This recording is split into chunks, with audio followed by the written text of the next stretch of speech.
Bismillahir Rahmanir Rahim. Alhamdulillahi Rabbil Alameen. Salatu wa salam ala Rasulih al-Kareem. Wa ala alihi wa sahbihi ajma'een. We continue in our series, Reflections on the History of Islam in light of Reflections on the History of Islam in Africa in light of the proper Aqeedah. The Muslim merchants entered Africa by way of Abyssinia, Somalia, and the Sudan, spreading south to a land that they call Zanj, which is a narrow strip of coastal lands and islands extending more than 1,500 miles. It was given that name because of the black inhabitants of the area who were Bantu peoples, which represent a convergence of many different tribes that speak the same language. There was an already established trading route in which merchant ships set sail from the Persian Gulf and southern Arabia during the winter monsoon season from November to March, and return home during the summer monsoon season starting in April. This was a particularly dangerous sea. Many ships would be lost and men would die trying to make this journey. The main items of trade at this time were ivory, rhinoceros horn, tortoise shells, leopard skins, rock crystal, mangrove poles, slaves, and gold dust. Over the time, the merchants settled and intermingled with the locals, which gave rise to a merchant class and a very wealthy towns. The people of this area became known as Sawahila, which is a plural of Sahil, which means a person who lives on the coast. We commonly know this as Swahili. Arabic and the local language eventually mixed, also to form the language we know today as Kiswahili. A Portuguese explorer by the name of Duarte Barbosa, he described the town of Kilwa in modern-day Tanzania after he visited the area. He says the Moorish town with many fair houses and stone and mortar, with many windows after our own fashion, very well laid out in streets, with many flat roofs. The doors of wood, well carved, with excellent joinery. Around it are streams and orchards and fruit gardens. Some of the people are fair and some are black. They are finely clad in many rich garments of gold and silver and chains and bracelets. This is the end of his quote. The famous explorer of the 14th century, Ibn Battuta, also was impressed by the large, beautiful towns of Mombasa, which is in Kenya, and Mogadishu, which is in Somalia. I will now quote from Sheikh Muhammad Aman al-Jami, one of the major scholars of our era, who died in 1996 and happens to be from this area, Ethiopia in particular. He wrote a book entitled Islam in Africa Throughout History, where he says about the Muslim merchants of the past. They entered these lands with the intention of trade, and they brought Islam along with their trade. As expected, the average merchants were from the common people who did not have an understanding of Islam. They only understood business techniques and how to grow their wealth. Despite their lack of understanding, they were proud Muslims. They even invited non-Muslims to Islam based on what they knew of the religion. Due to this limitation in religious understanding, they would take an inaccurate version of Islam to every region, which would contradict what other merchants had taken to other regions. And perhaps they would attribute something to Islam which was not from Islam, but rather from their customs and traditions. This was not because the merchants had evil intentions. Rather, it was due to their incorrect understanding of Islam, because they were not grounded in religious knowledge. They crossed the sea for business and trade. When they entered the various areas, they considered themselves to be the best people to propagate Islam. So they began to give da'wah. They were like the people who gathered firewood at night. They pick up whatever their hands touch. So they began to teach the inhabitants of these areas. They passed on what they knew of Islam to this continent, knowing that an African man living during those times would not question an Arab man's knowledge of Islam. He would not debate with him or ask him if what he was saying about Islam was correct or incorrect. They believed that an Arab man would not say something in the name of the religion or spread something among the people that was not from the unlettered Arab prophet. This is how the African viewed the Arab, especially if the person was a caller to Islam. And I believe with certainty that the men of all non-Arab continents share this belief with the Africans. And this belief is an exaggeration concerning the Arabs. I've observed this during visits to non-Arab countries. Based upon this exaggerated belief the Africans had about the Arabs, the residents took everything the merchants told them was Islam without researching the matter or debating. Due to the lack of insight on behalf of the merchants, they took everything to these areas under the pretense that it was Islam. The residents had a good thought about them, so they accepted everything from them. Thus, the spread of Islam upon this continent was weak and inadequate. As the saying goes, you can't give what you don't have. The character of the merchants was such that they loved Islam, and they wanted good for the residents of Africa. Consequently, they were diligent in teaching the people everything they knew, whether it was correct or incorrect, and they were not seeking to make any financial gain. May Allah reward them for their good intentions and efforts. This is the categories of callers to Islam from the merchants. We hope Allah will reward them with good. That's the end of the Sheikh's words. When it comes to North Africa, this is the only region of Africa where it happens to be true that Islam originally spread by the sword. And as Muslims, we don't have to be apologists for this fact. Conquest is the way of every nation that has ever rose in power. However, it is the manner in which the conquest takes place that should be under scrutiny. One of the keys to the rapid spread of Islam was not only the teachings, but the character of the conquerors.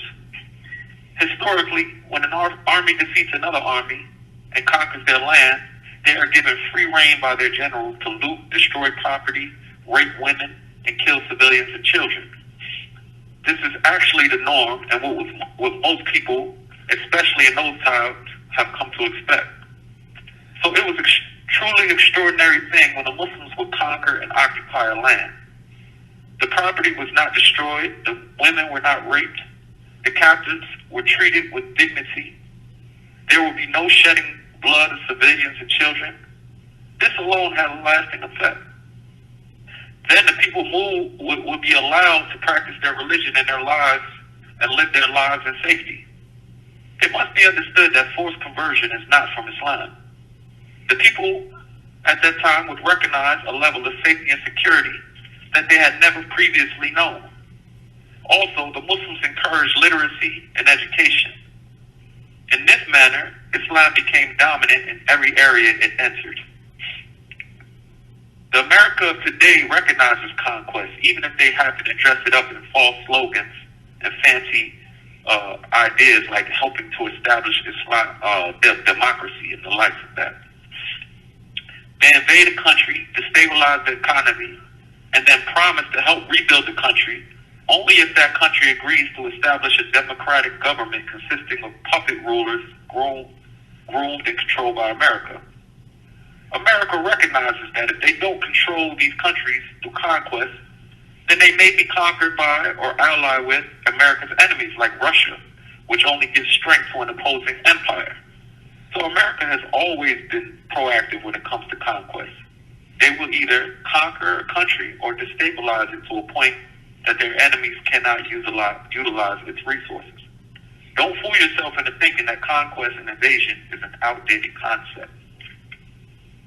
But I have to digress a little bit. The Muslims conquered North Africa but it wasn't easy. It took almost 20 years to complete. The Berbers would embrace Islam and then apostate and rebel. Ibn Khaldun said that this happened at least 12 times. The region of North Africa has a history of thousands of years of mixing cultures. The native Africans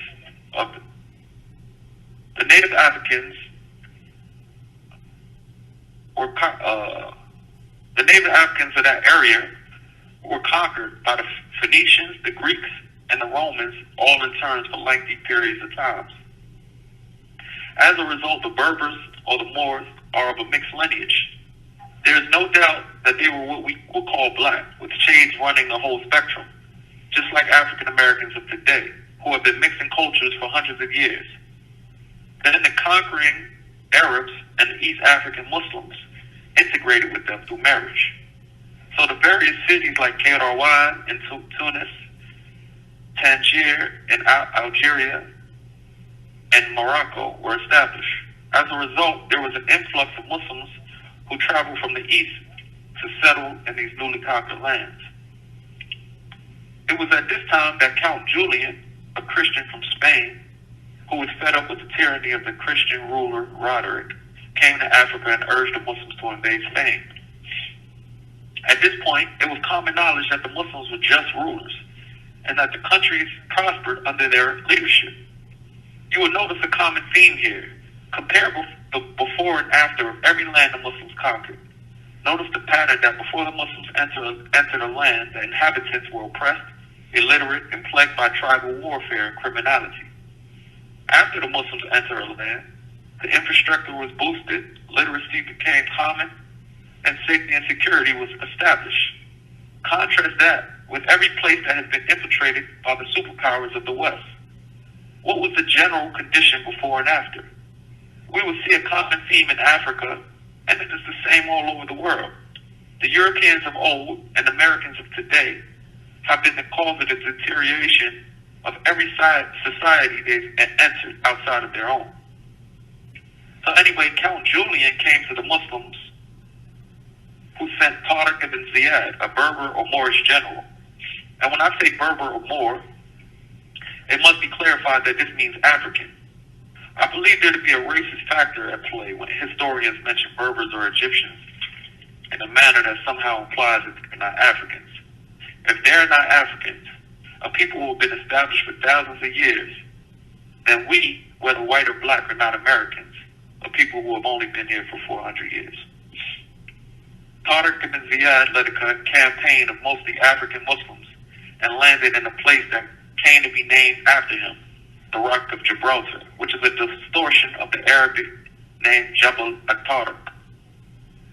He famously ordered his men to burn their ships so there would be no turning back. This occurred 92 years after the Hijrah, which corresponds to the beginning of the 8th century of the early 700s of the Common Era. Tariq ibn Ziyad is one of the most remarkable military campaigns. He defeated a Christian army of 100,000 men with an army of only 12,000 foot soldiers. They didn't even have cavalry. Over the years, the Muslims ended up conquering Spain, Portugal, and even the southern region of France. The Muslims went on to rule for over 800 years until eventually, because of infighting, love of luxury, and a general turning away from the Quran and Sunnah, the Christians retook that land. At which point the Muslims were forced to either convert to Christianity or be killed. They were told that they can leave on ships bound for Africa. Then many of those ships were sunk once they set sail. Whether they were put to the sword, burned alive, or drowned, they removed all Muslims from Spain. At this point, I would like to quote from a book, The History of Islam, Volume 3, by Akbar Shah Najib Abadi. In this book, he has a section titled A Glance at the Islamic Rule in Spain, wherein he says, the command of caliphs and codes of Sharia were applied equally to all and sundry. A certain Christian lodged a complaint against Abdul Rahman II of the Umayyad dynasty in a law court, and the ruler lost the case and had to fulfill his obligations like a slave. The judge in the Muslim courts had full power to punish the caliph. Police administration was at its best. Government officials roamed about the marketplace, checking business transactions and the prices of commodities. They had set up hospitals and dispensaries and a network of roads and canals all over the country. Caliph Hisham had built a giant bridge across the river, Wadi al-Kabir. In the art of warfare, Muslims were the most civilized of all. The Muslims of Spain were the first to invent tools for dismantling forts. During their 800-year rule, Muslim rulers taught savage Christians a lesson on how to behave in a civilized and humane manner in the wake of victory. While the Christians behaved wildly and violently massacred Muslim men, women, and children, the Muslim conquerors spared the Christian population following their victories. Moreover, they brought about peace and prosperity to the Christian lands in the wake of their victories. They developed agriculture to the extent that it became a perfected art. They turned hundreds of thousands of square miles of barren and deserted land in Spain into gardens of fruit, trees, and greenery. Spain and the entire European continent came to know rice, cotton, saffron, pomegranate, and peach through the Muslims. They produced olives and dates in Andalusia and Seville, and grapes in Saalih, Granada, and Malaga, besides other agricultural development. They were the first to find mineral deposits in Spain and explore mines of gold, silver, iron, mercury, copper, ruby, and sapphire. Granada was the last sign of Muslim rule in Spain, but even that small rule left magnificent monuments of Muslim glory and grandeur. The Muslims of Spain invented cement of such an amazing quality that Alhambra Palace is still an object of wonder for the tourists of the world. It was built by the Muslim rulers of Granada on a very high mound under the shade of the snow-clad peaks of the Sierra Nevada. It had within its walls such beautiful and green gardens and fruit trees that the likes of which was never witnessed. During their rule, the Muslims established all over the country universities, schools, laboratories, and magnificent libraries which contain resources for academic research of all kinds. In the universities of Cordoba, Seville, Malaga, Zaragoza, Lisbon, Jaén, and Toledo, students from Italy, France, Germany, and England would come to receive education in various sciences and arts. The Muslim scholars translated books on Greek philosophy into their own language. Ibn Rushd, too, was a Muslim of Spain who was superior even to Aristotle. Muslim scientists set up such laboratories and developed astronomy to such an extent that the entire Europe followed them. The astrolabe, the soul of all laboratories, was invented by none but the Muslims in Spain. In medical science and surgery, they made such progress that until recently, the whole of Europe benefited from their books. They made advances in zoology and botany, and they developed separate gardens and factories for this purpose. Manufacturing paper out of cotton and jute was their remarkable achievement. In terms of modern warfare, Alfonso XI has written, Muslims of the city would hurl resounding objects in apple-sized iron shells. These shells covered such a long distance that they hit the enemy ranks directly and at times fell beyond the lines. This statement makes it clear, beyond a doubt, that when the Muslims used artillery and gunpowder, the Christians were unaware of these things. The writer of Sanain al-Islam writes that some of the Muslims of Spain had discovered America as far back as 441 years after the Hijrah, which would correspond to around the 1000s or the late 11th century in the Common Era. But this discovery was not made famous. It was Columbus who later achieved fame as the man who discovered America. It was the Muslims' deep love for knowledge and their great fondness for the arts, literature, and philosophy that opened the doors of art and science for the Europeans. For 800 years, the Muslims were the teachers of the Europeans. Christian nobles during this long period took pride in learning from and following the Muslims in language, style, expression, and other things of this kind. They wrote Arabic prose and poetry purely in Muslim style. In French and Italian languages, most of the words related to shipping and naval activity come from Arabic. And this provides ample proof that they learned about shipping activities from the Muslims. Most of the words concerning hunting and recreation are Arabic in origin, while names of medicines and astronomical terms that occur in the European languages belong to Arabic. It is worth mentioning here that when Muslim fighters conquered Spain in the 1st century Hijrah, they didn't force a single person to accept Islam. They would embrace Islam because of its inherent traits and superiority. But when the Christians captured the Muslim territories, they put all kinds of pressures upon the Muslims to confess Christianity. And when they failed in their mission, they massacred hundreds of thousands of Muslims, burning them alive, and drowning them. And that's the end of the quote from the book. I do want to point out a few things. It says a lot about the Aqeedah of the author that I was just reading, that he praises Ibn Rushd for his philosophy, but doesn't mention any of the major scholars that came to prominence in Spain in that time, like Imam Qurtubi, Imam Shatibi, Ibn Hazm, and many others. This is a recurrent theme in this history book, and most history books for that matter. Now, although the facts are accurate, one must sift through the author's personal opinions to get to them. So I warn you, brothers, that this book is filled with questionable statements that oppose the Aqeedah and Manhaj of the Salaf al-Saalih.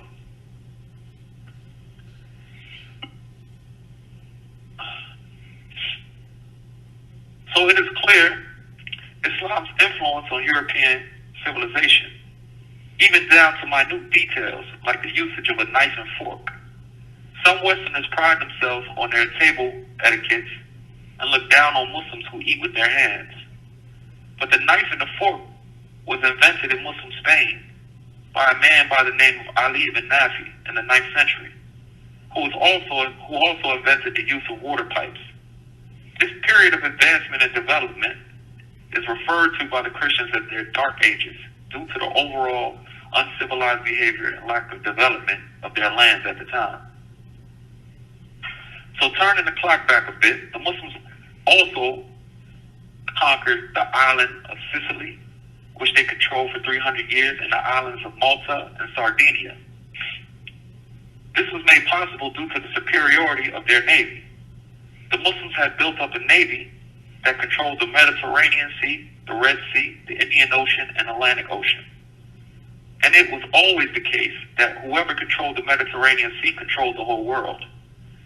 This was true in the time of the Greeks as well as the Romans, and still held true. And still holds true, I mean. So the Europeans were effectively cut off from the rest of the world and limited in their trade, a factor that contributed to their being in what they call a dark age. Also playing a major role at that time was the dromedaries, or the humpback camel, since they were considered the ships of the desert. Camels are essential since they can carry heavier loads than horses or donkeys and can travel up to 10 days without water. These humpback camels were originally domesticated in southern Arabia and introduced to the Sahara in the 3rd century by the Romans.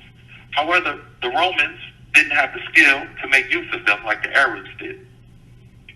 There had already been established trade routes from North Africa through the desert into sub-Saharan Africa as far back as the Carthaginian Empire. Herodotus mentioned this in his writings. However, this was a long and dangerous trip that took at least 70 days. In the 8th century, at the same time that the Muslims were flourishing in Spain and North Africa, they introduced camel caravans and began trading with the Sonenke people, known as the Ouagadougou, who were ruled by a king with the title of Ghana. This is what we know as the Empire of Ghana, which is not the same area as modern-day Ghana. Rather, it is modern-day Mali and Senegal. Importantly, the Ouagadougou controlled the bamboo gold fields, which were located in modern-day Guinea. They would trade gold for salt from the salt mines in the Sahara Desert. Salt was important since it was not available in the rest of West Africa. The Muslims began settling in these towns along the Senegal River. Abu Ubaid Abdullah al-Bakri, an Arab geographer of the 11th century, described his trip to the Kumbi Saalih, which was the capital of the Empire of Ghana, is located in modern-day Mali. He mentioned that by that time there was 2 separate towns that were 6 miles apart, one for the Muslims and one for those who practiced the indigenous religion. The Muslims had at least a dozen masjids with imams, muazzins, and paid lecturers, jurists, and scholars. He mentioned that there was a palace of domed dwellings enclosed by city walls. He said that the king adorned himself like a woman on his neck and forearms, meaning with his jewelry. He wore a high cap decorated with gold and a turban wrapped in fine cotton. The king sat in a pavilion with 10 horses embroidered in gold, and the soldiers had shields and swords that were decorated with gold. The king was surrounded by the sons of vassal kings of his country, whose hair would be plaited with gold. He also mentioned that the Muslims were often the king's interpreters, treasurers, and administrators. This was a thriving empire that could produce 200,000 warriors with 40,000 archers on the battlefield. Some of the wealthy people of that city owned up to 1,000 slaves. What were the indigenous beliefs of that area? The native non-Muslims believed in a sort of universal harmony, with the king being the one with the most vital force. They believed he served as a mediator with the superior universe. They thought if he was corrupt, it corrupted nature and caused droughts, barrenness amongst women, and epidemics. They were scared to overthrow him since he was someone like a god to them. However, the king also kept the Moranaba Council, who were also considered mystical. If the king showed weakness or sickness, this council would sacrifice him or execute him and select a new king from the legitimate heirs. When the king died, they would build a large hut of wood, put him in it with eating and drinking utensils, food, drinks, and even servants.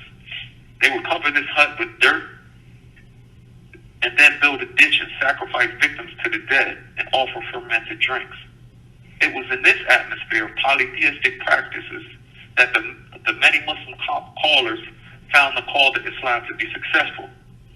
The Muslims would promote literacy and education along with the call to Tawheed. And once a man is educated and knows about Tawheed, it will be hard for him to continue practicing idol worship. Eventually, Islam became dominant, and the Moravitum had a significant influence. The Moravitum movement was started by a very influential figure by the name of Abu Bakr in the 5th century after Hijrah, which corresponds to the 12th century Common Era or the early 1100s. The term Moravit comes from ribat, which can be found in the Quran when Allah subhanahu wa ta'ala says, Ya ayyuhalladhina amanu isbiru wasabiru wa rabitu. O you who believe, endure and be more patient, and rabitu, which means guard your territory by stationing an army unit permanently at the places from where the enemy can attack you. This is the meaning of the term ribat. And this you can find this in Surah 3, Ayat 200. Abu Bakr made Yusuf ibn Tashfin the leader. Yusuf ibn Tashfin was sought by Spain several times to come and help put down the Christian rebellions that were taking place. He would come, subdue the Christians, and then go back home. Eventually, he and the Moravitum ended up ruling Spain, Morocco, Tunis, Algeria, and Tripoli, or Libya.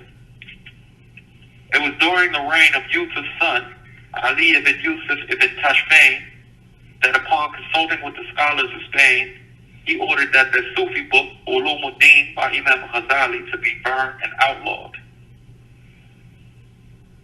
This is in line with the manhaj of Ahl Sunnah. As Shaykh al-Islam ibn Qayyim said, destroying these types of books takes a greater precedence than destroying musical instruments and alcohol, since their harm is much greater. This is an indication of the Aqeedah of the Moravit that they were upon at the time, and it was at this time that the scholars of Ahl Sunnah had a strong presence in Spain. Imam Zahabi mentioned that Ali ibn Yusuf ibn Tashfin was just and pious and had a strong affection for the scholars. However, he was weak with regards to his chief leaders, so alcohol became prevalent and he started to neglect worship. This opened up the door for Ibn Tumart and his Muwahhidun movement to achieve victory over him. Muhammad ibn Abdullah ibn Tumart was born in Morocco and was a Berber from the regions of Mauritania. He claimed to be a descendant of Ali. He traveled to Iraq and studied under Ghazali. So he returned with a very corrupted Ash'ari belief system that was also mixed with aspects of beliefs of the Shiites, Sufis, and philosophers. This became the foundation of the Muwahhidun movement. And Muwahhid means one who practices Tawheed. But as we just explained, they were not upon Tawheed, even though they had this particular name. Eventually, Ibn Tumart declared himself to be the Mahdi before dying in the year 524 after the Hijrah, which corresponds to the mid-1100s of the Common Era. He appointed Abdul Mu'min ibn Ali al-Qaisi as the leader of the Muwahidun, who eventually defeated the Murabitun. Abdul Mu'min enforced Ibn Tumar's corrupt creed and killed anyone who opposed it. This is what gave the Ash'ari creed and the Sufis prevalence in that region. It is noteworthy to mention that the period we are now dealing with is prior to the time of Shaykh al-Islam Ibn Taymiyyah, and it was a period of weakness for Ahlus Sunnah wal Jama'ah. The proper Aqeedah of the companions and their followers have been largely abandoned in most of the Muslim world, with a few isolated exceptions. So it is no wonder that the Muslims who rose to prominence in that period had severe mistakes in their Aqeedah, in their belief system. At this time, in the 13th century, or the 1200s of the Common Era, or the 600 years after the Hijrah, the Empire of Mali was on the rise. Mali covered a vast area consisting of modern-day Mali and Burkina Faso, Senegal, and Gambia. Most importantly, they controlled the bamboo gold fields that the Ghana Empire used to control, and the newly discovered Diori gold fields in the southern region of modern-day Guinea, going into the Ivory Coast. They would trade gold for salt in Timbuktu and also the cola nut, which you might be familiar with since it is a main ingredient in the soda Coca-Cola. And when chewed, it's like a caffeine. As mentioned earlier, Islam spread in this religion through the trade routes since they were high on literacy. So the merchants were the earliest converts. Unlike the Ghana Empire, however, in which the Muslims were merely influential, the Mali Empire was ruled by native Muslims. The most well-known emperor of Mali was Mansa Musa. And Mansa is the title given to all the emperors of Mali. It is interesting how Mansa Musa came to the throne. His predecessor equipped 200 ships with enough for a 2-year stay to sail the Atlantic Ocean. When only one captain returned with one ship, he turned over the throne to Musa and sailed with 2,000 ships. None of them ever returned. There is evidence that they actually reached the Americas, as Columbus mentioned that he encountered blacks who often fought with the Redskins. Furthermore, the existence of sweet corn and tapioca, which originate in West Africa, is proof that the West Africans reached America. Mansa Musa is probably most known for his Hajj pilgrimage to Mecca in the year 1324 of the Common Era, or 700 years after the Hijrah. One government official in Cairo, Egypt, at the time explained that everyone Mansa Musa met received gold from him. He gave out so much gold in sadaqah that it ruined the value of money. He mentioned that 10 years later, the market still had not recovered. As a result, Mansa Musa became world-renowned, and his fame took on mythological proportions. The Catalan Atlas of 1375, which are the first set of maps providing information about Africa, contains a depiction of Mansa Musa wearing royal robes and a crown, seated on a throne holding a scepter in one hand and gold nugget in the other hand, with a veiled man approaching him on a camel. There's a caption that says, "So abundant is the gold which is found in his country that he is the richest and most noble king in all the land." You can only imagine the seeds planted in the minds of the Europeans, who had not yet the means to penetrate that part of the world, and were, as we mentioned before, cut off from the rest of the world due to the Muslim dominance. The European economy was dependent on gold, and here it is that they hear of a land in Africa so rich in gold that it just gives it away for nothing. Imagine the machinations that started working in a notoriously greedy European mind. The impact of the seeds that was planted due to this cannot be emphasized enough. Those seeds would obviously come to fruition centuries later when they finally obtained the means to rape, plunder, and pillage the beautiful and mostly peaceful lands of West Africa. Ibn Battuta, the famous explorer from Tangier, Algeria, described his trip to Timbuktu in the year 1352 of the Common Era. He said, among their good practices are their avoidance of injustice, for there is no people more averse to it, and their ruler does not allow anyone to practice it in any manner. There is universal security of the country, for neither the traveler nor the resident has to fear thieves or bandits, and their punctiliousness in praying and compelling their children to do so. He said, among their bad practices are that the women servants, slave girls, and young daughters appear naked before the people. Women who come before the ruler are naked and unveiled, and so are his daughters. On the night of the 27th of Ramadan, I saw about 100 naked slave girls come out of his palace with food. With them were two daughters of the ruler with full breasts, and they had no veil. And that's the end of Ibn Battuta's quote. So while they were Muslim, they also mixed, as you can see, their traditional beliefs and practices with Islam. They were heavy on learning Quran, and most of the society were literate. Timbuktu had between 150 and 180 Quranic schools. The Mali Empire eventually gave way to the Songhai Empire, whose most notable ruler was Askia Muhammad. They continued the tradition of learning in Timbuktu and established the University of Sankore, which eventually produced many scholars like Ahmed Baba and Abdurrahman Asadi, who both authored valuable works that give us an insight on this part of Africa. At the University of Sankore, they taught grammar, logic, rhetoric, arithmetic, geometry, and astronomy on top of the traditional Islamic sciences. Even Westerners eventually came there to study.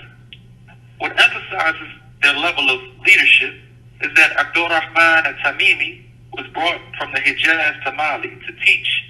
And when he realized that they were more knowledgeable than him in legal matters, he left for Fez in Morocco before eventually coming back to settle in Timbuktu. In the year 1593, Morocco invaded Timbuktu and took the scholar Ahmed Baba hostage. Timbuktu was sacked and pillaged, and some of the worst humanitarian outrages of all time were committed. Poverty and plague ravaged the city.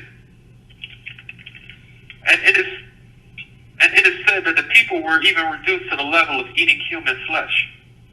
Timbuktu and the University of Sankore never recovered. This was the end of the great empires of Africa and the beginnings of the atrocities brought to Africa through the European invaders.